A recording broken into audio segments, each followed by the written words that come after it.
Tenemos a nuestra invitada, la ex candidata a la vicepresidencia por el Frente Amplio, Graciela Villar. Gracias por recibirnos. Al contrario, un placer estar con ustedes. La última vez te interceptamos en un auto. Por suerte nos bajaste el vidrio. Sí, claro. Quedaste allá con nosotros. Dijimos, qué suerte, que no se esperó.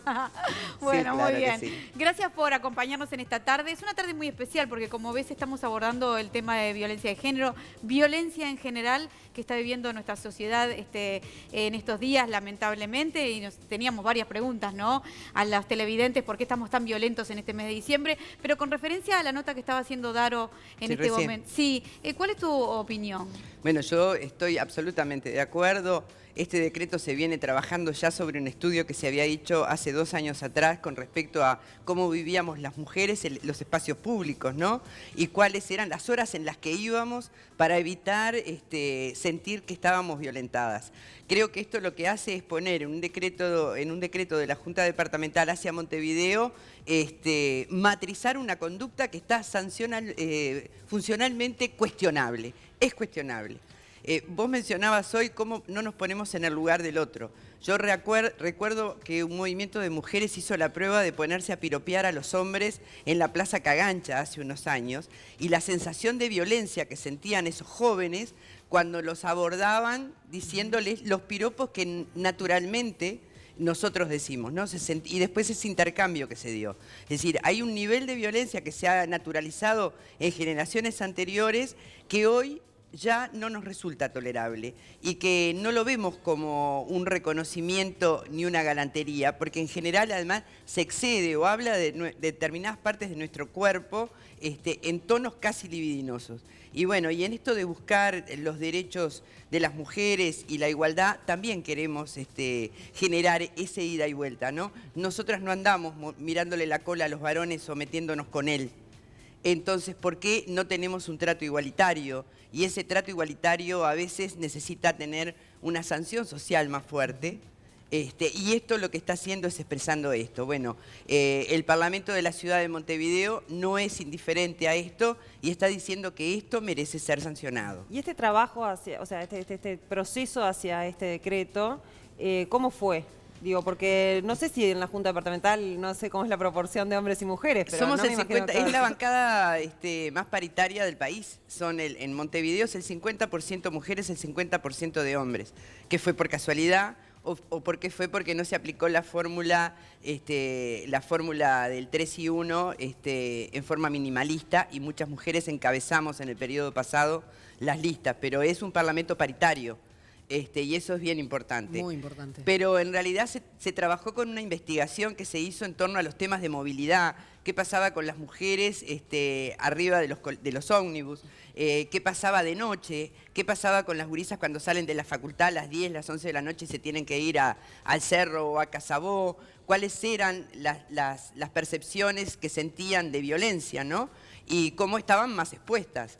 Incluso se llegó a generar, junto con movilidad urbana, cambios de paradas, generar iluminación en determinados lugares donde había liceos nocturnos o universidades que salían muy tarde y iban a la zona.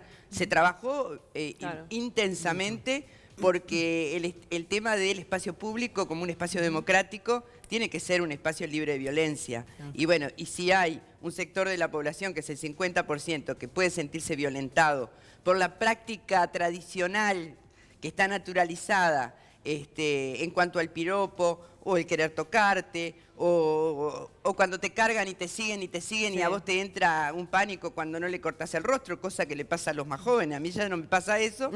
Pero bueno, esas son distintas formas de violencias, y que creo que en esto lo que se hace es decir, bueno, esto además de la sanción moral, tiene una sanción legislativa, ¿tá? Y ojo, genera garantías también. Esto que una gurisa esté en un pub, sienta que la violentaron y pueda reaccionar inmediatamente y tenga un protocolo para reaccionar, creo que es un elemento de protección. Villar, vayamos a lo que está sucediendo, digamos, en estas últimas semanas del año, que es esta transición, digamos, primero la presentación del gabinete del gobierno electo.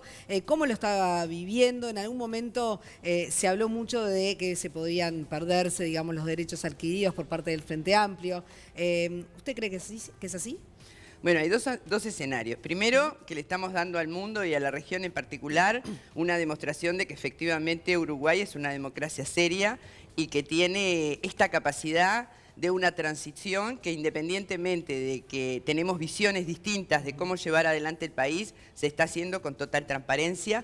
Creo que la gestualidad del doctor Tabaré Vázquez de participar en la Argentina en la asunción de Fernández Fernández con la calle es muy importante. Creo que es una gestualidad que trasciende la democracia. Eso es un escenario. La transición creo que está siendo realmente muy buena. Está en auditoría, está la presentación de todos los ministerios, está el intercambio ya, incluso hay algunos candidatos, ministros designados que ya están adentro de los ministerios, como por ejemplo la Cancillería, trabajando codo a codo, en forma paralela, porque son temas de Estado, ¿no? Digamos, las líneas políticas del país son temas de Estado. Eso por un lado. Y por otro lado, también una preocupación en esto que hablábamos, una retracción de la presencia de las mujeres en el gabinete, que apenas llegan a un 19%, y en el Parlamento, ¿no? En el Parlamento hay un retroceso de la presencia de legisladoras mujeres con relación ¿Hay un número igual? No. En diputados, la mayoría frente amplistas, son 13 frente amplistas, una del Partido Nacional, 2 de Cabildo Abierto. Pero de número se mantuvo. Y en el Senado tenemos 5. Sí, pero en el Senado ahora no llegamos al 19%. En el Senado ahora parece que entra otra mujer, que es Asiaín, Carmen Asiaín. ¿En el lugar de? En el lugar de quien se va de segundo en la OPP.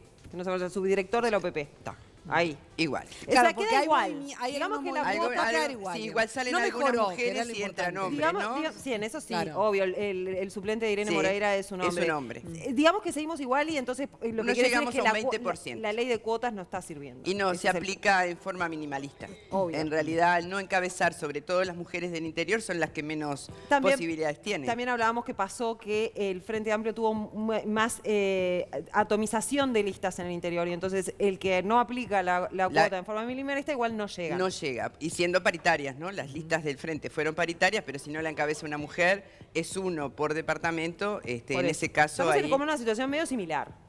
Sí, más pobre, ¿no? Sí. Más pobre, porque en realidad, incluso en el periodo pasado, el Partido Nacional tenía no solo titulares, sino muchísimas suplentes que trabajaban en todas las comisiones, que participaban de la bancada bicameral, además del Frente Amplio, tener una bancada mucho más grande, también de mujeres en el Senado.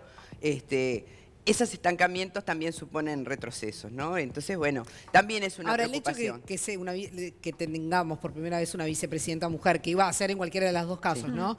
Y la ministra de Economía que sea mujer, ¿no es trascendente para la historia del país? A ver, que Uruguay haya tenido las primeras fórmulas paritarias a consideración de la democracia es un avance fundamental, es histórico.